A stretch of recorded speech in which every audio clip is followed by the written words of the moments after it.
Olá, bem-vindos. Hoje a gente vai mergulhar numa ideia que é gigante. E que pode mudar como a gente olha para tudo, né? Exatamente. A ideia de que a desigualdade na educação talvez não seja só mais um problema social. Mas a matriz, a fonte de todas as outras desigualdades, de renda, de carreira. É isso. E para guiar a gente, vamos usar as ideias de um texto chamado A Desigualdade Educacional é Prova.txt. E a nossa missão aqui é tentar entender a fundo não só o problema, mas duas estratégias bem surpreendentes que o texto aponta. Surpreendentes mesmo. Uma que começa muito antes da sala de aula e outra que, bom, foca num currículo que não está em livro nenhum. Exato. Ok, vamos lá então.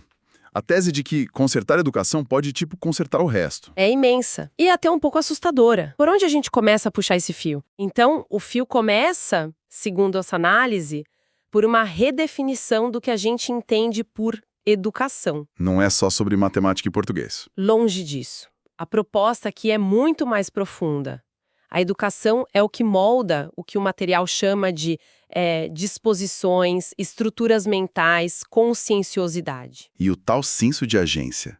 Essa parte me pegou. O que é isso na prática, para uma criança? É a diferença crucial entre uma criança que vê um problema e pensa, não dá para fazer nada, e outra que pensa, ok, como eu resolvo isso? É a crença de que você pode mudar as coisas. Isso, que você não é só um passageiro. E a fonte argumenta que é a educação de qualidade que instala essa crença, esse software mental. O objetivo final é muito ambicioso. Que seria? Chegar num ponto em que saber a raça ou CEP de alguém não diga absolutamente nada sobre o futuro dessa pessoa. Uma meritocracia de verdade, onde a linha de partida é a mesma para todo mundo.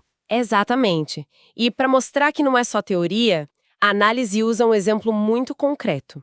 A cidade de Boston. Ah, Boston, que é vista como um farol na educação americana, certo? Sim, O que já é meio irônico. totalmente irônico, porque a fonte aponta que mesmo lá, sendo líderes, eles admitem que não estão conseguindo os resultados que querem para todos. O que aterra é o problema, né? Se nenhum lugar com todos os recursos conseguiu resolver, Exatamente. Quer dizer que o desafio é bem mais complexo. Não é só jogar dinheiro. certo. E essa complexidade fica ainda mais clara com os exemplos que o texto dá. São dois cenários que contrastam muito. E que mostram que não tem solução única, imagino. Nenhuma. De um lado, você tem alunos negros em distritos super ricos, com as melhores escolas, sabe? Sim. E, mesmo assim, eles ficam para trás dos colegas brancos. No mesmo ambiente. Ou seja, o problema aí não é material, não é falta de recurso.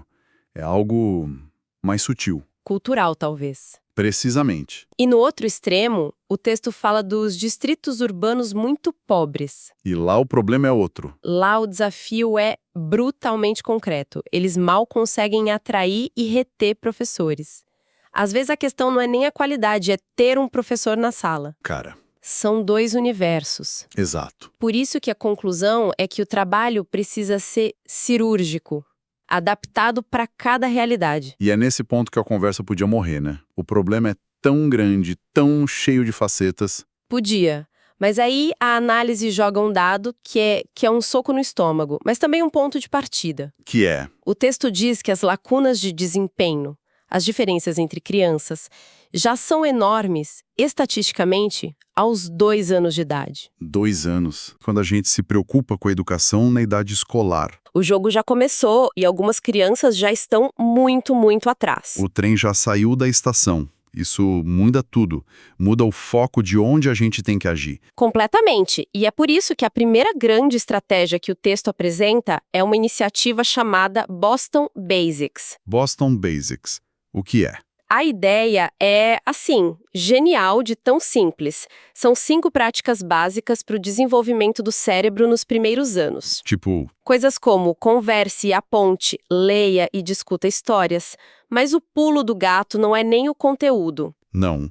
E qual é? É a estratégia de distribuição. O plano deles é, e eu vou citar aqui, saturar a cidade com essa informação. Saturar a cidade. Gostei disso. É transformar conhecimento técnico em sabedoria popular.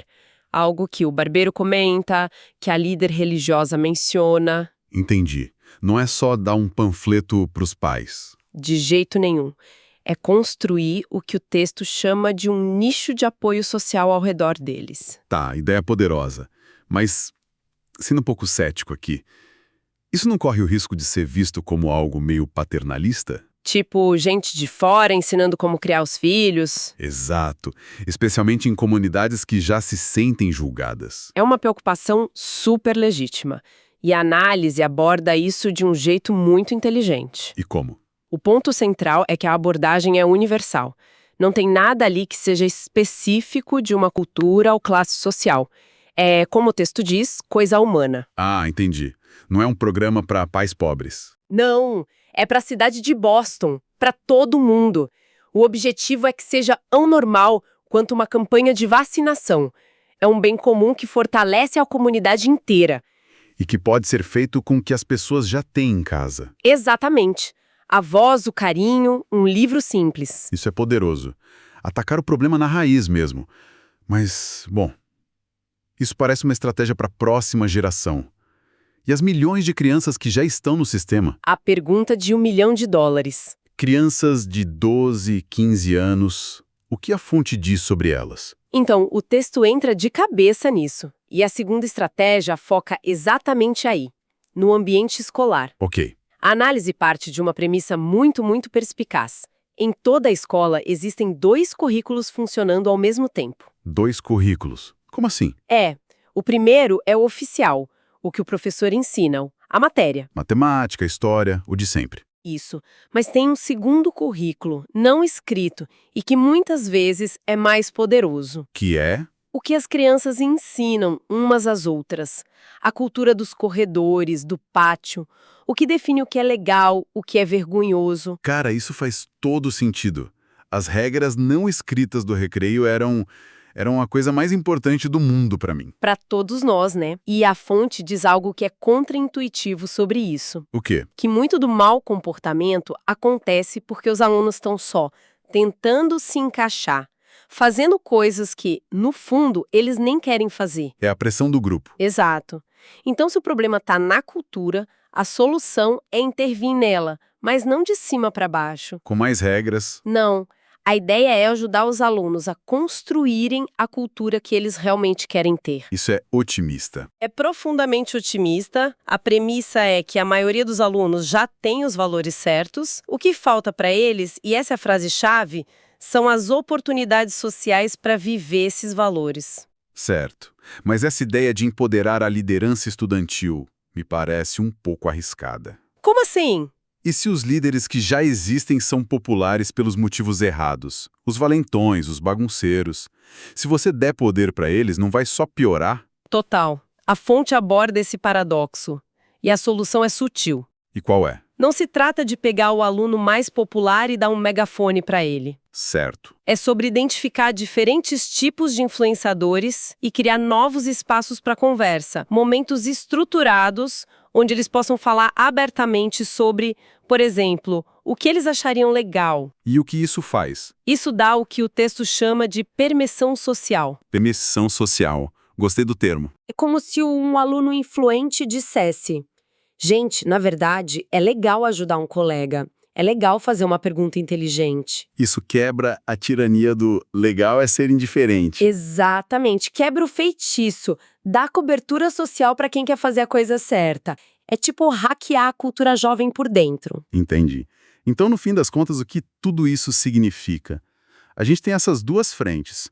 Uma no berço, outra na cultura da escola. O texto presta um senso de urgência muito forte, né? Muito forte. O tom é de alerta máximo. A fonte usa uma frase que me marcou muito. Qual? É assustador demais o que aconteceria se as mudanças não acontecessem. Puxa. Dá uma sensação de que a gente está numa encruzilhada, sabe? E que aquele progresso que a gente imaginava ter conquistado pode ser bem mais frágil. É um diagnóstico pesado. Mas não é só pessimismo, pelo que eu entendi. Não, de forma alguma. E é esse equilíbrio que eu achei tão potente na análise.